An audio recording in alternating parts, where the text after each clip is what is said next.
बाबा, क्या हुआ? कहाँ गायब थे तुम?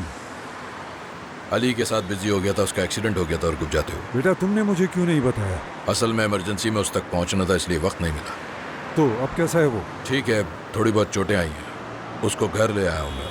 चलो शुक्र है। आप अभी तक यहाँ? उस लड़के को देखने आया था, अब जा रहा हूँ अली को देखने के लिए। तुम भी आ जाना काम खत्म करके, कुछ बात करनी है तुमसे। ठीक है बाबा, वैसे बात क्या करनी थी? घर आ जाओ फिर बताता हूँ।